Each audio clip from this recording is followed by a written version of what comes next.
Aries, hi! Welcome to Mr. Queen PH at ito ang inyong energy update for April 1 to 15, 2024. General reading, just take what resonates. Watch your Sun, Moon, Rising, Venus for other messages. And thank you sa lahat ng mga sumusuporta dito sa ating channel. Just a reminder, gamitin nyo lang mga reading na to bilang gabay. Pa-follow, like na rin ang ating Facebook at TikTok. Lahat po yan, Mr. Queen PH.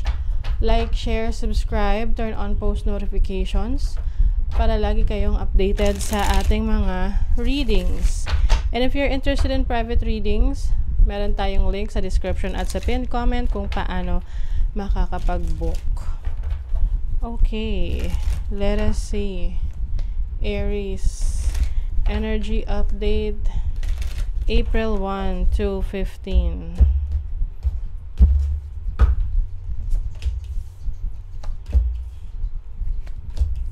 Aries.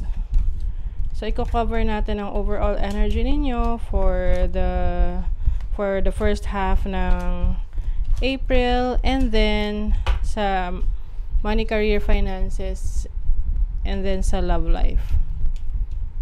Okay. So you have the Chariot here, bottom of the deck. So there's movement, no? Merong, yung iba sa inyo may travel, may pupuntahan, or medyo magiging busy kayo. You have the Empress, very creative rin kayo. Yung iba, may possibility na kayo ay pwedeng lilipat ng bahay, oo. Or lilipat ng location na kung saan mas productive kayo or mas masagana yung place na yon for you. Oo. Yung iba sa inyo maaring nag-walk away from a situation. This can be a relationship. At you are moving on, you are moving forward, no? Pwede rin namang pag-alis sa trabaho, sa career na alam mong hindi na nagre-resonate sa'yo, hindi ka na masaya. You are changing things for the better. Yung iba sa inyo maaring may buntis, no? Or yung iba, meron kayong ideas na fina-follow nyo ngayon, no? Yung inyong pangarap, yung inyong mga goals, and you are focused on wherever you want to go. So, ang overall energy ninyo, you have the Hierophant, so open to learning. So, maaring iba sa inyo, may nagme-mentor sa inyo ng mga bagay na gusto nyong matutunan, matuklasan. Willing kayong matuto. Yung iba naman, maaring may opportunity kayo na maging teacher or coach or someone na trainer, nagtuturo, ganyan, nagsishare ng kanilang knowledge and skills. You have the King of Swords. So I feel like itong overall energy mo is very much determined, no? Oo, focus ka sa mga goals mo at alam mo kung ano yung gusto mo. At gagawa ka ng paraan para magawa mo yon. Very strategic ka ngayong first half ng April. So, yung challenge mo, Page of Wands, pwedeng magkaroon ng challenges sa travel, no? Pwedeng may delays. Syempre, yan isipin nyo na lang na ang delays ay protection. Okay? You have the Six of Cups. Para meron kang babalikan, or alam mo yung tipong kaya hindi ka muna matutuloy is meron kang kailangang ayusin, i-reassess, balikan. Pwedeng papers, no, mga requirements, ganon. Kaya dapat pag ikaw ay magta-travel, you have to make sure na may checklist ka ng mga kailangan mong dalhin para hindi ka pa balik-balik. Di ba? So, your opportunity, you have the Four of Cups. So, as an opportunity, I think you will be able to see kung ano ang offer sa'yo ngayon. Kasi pwedeng, ang iniisip mo ngayon, ang frustration mo is kung ano yung wala sa'yo or ano yung bagay na hindi nagwo-work for you. Pero there is an offer para sa'yo na hindi mo napapansin sa ngayon eh. Nine of Pentacles. This can mean an opportunity for your career or for your business or investment para sa'yo, no? Na kung saan magbibigay ng financial stability. Ito yung tipong nagpapaka-stress ka sa business or trabaho mo na hindi mo namamalayan na meron palang opportunity sa tabi mo na hindi mo napapansin. Na mas magbibigay sa iyo ng abundance. Okay? So, for your blessing, you have the Lovers. So, some of you are going to enter a partnership. So, yung iba, commitment to sa relationship. Yung iba naman sa business, no? So, let's see what is the Lovers. So, meron ditong energy ng Gemini at ng Taurus. What is the Lovers? Ano tong commitment na to? 5 of Wands. Yung iba sa inyo pwedeng magkakaroon ng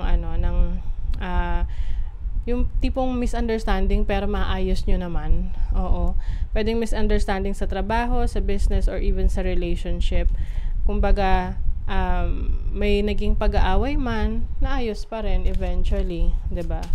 So, tingnan natin sa inyong money, career, finances. So, this is your energy. Meron kayong mga gustong pag-aralan, i-explore na ibang opportunity to earn money. Ayan, very much excited kayo. Maaring bagong trabaho or bagong business ito.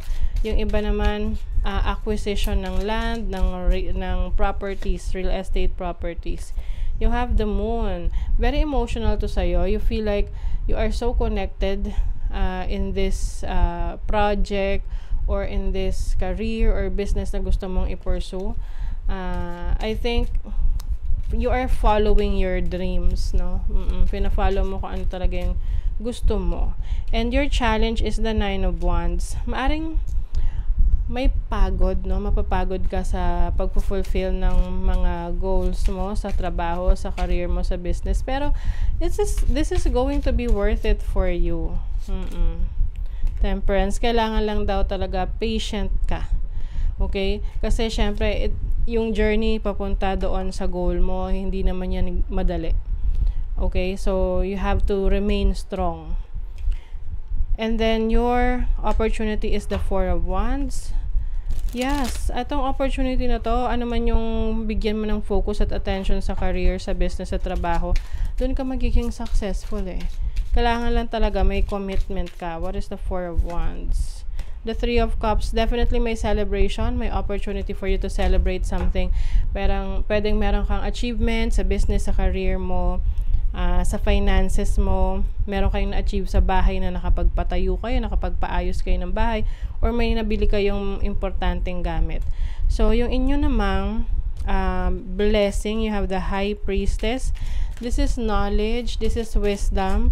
So, as a blessing sa inyong money, career, finances, marami na kayong kaalaman, no, para mas mapagyaman ninyo ang inyong kabuhayan. O, diba?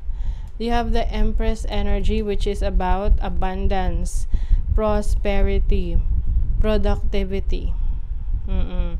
So, ang blessing sa inyong money, career, finances, maganda, no? Kasi meron tong abundance na kasama. So, sa love life naman, yung iba sa inyo, nasi-stress or nag-stay sa isang relationship na maraming limitations. Or parang hindi ka napapahalagahan ng person that you are dealing with. What is the 8 of Swords? Judgment. Things are going to change for you. No? Yung iba sa inyo, kakawala kayo sa isang relationship na toxic or merong codependency or unhealthy yung relationship, may obsession. So your opportunity is to be independent, na kaya mong ma-handle yung situation kahit na mahirap, no? Kaya mo namang i-handle yan. And I also see someone na very much nandyan sa tabi mo, very caring, can be a Taurus or a Libra, na nakasupport sa inyo. So, ang inyong blessing sa relationship, Knight of Cups, maring merong bagong person, no, from the past. Bagong person from the past, no. It's a person, new person coming in sa inyo with the 6 of Swords, na kung saan tutulong sa inyo na maka-recover or maka-move on. So, nasa sa inyo na yan kung i-open nyo yung sarili nyo sa bagong relationship. Oo, but there is an opportunity of a new connection, a new person in your life ngayong April 1 to 15. North Node, you are focused on your future, your destiny. Pinapakita sa yan ng universe kung saan ka na talaga dapat mapunta. Sagittarius, there's a room for growth and expansion for you ngayong April 1 to 15. So, yan ay samantalahin mo na. Learn as much as you can. Think first before you judge. So, I think ngayon mas magiging malawak yung pananaw mo sa mga bagay-bagay. You will, take the benefit of the doubt bago ka mag-judge ng isang tao. And I think, mas magiging open-minded ka sa maraming bagay ngayong April 1 to 15 moving forward. Okay? So, that is your reading. Aries, thank you so much. Bye!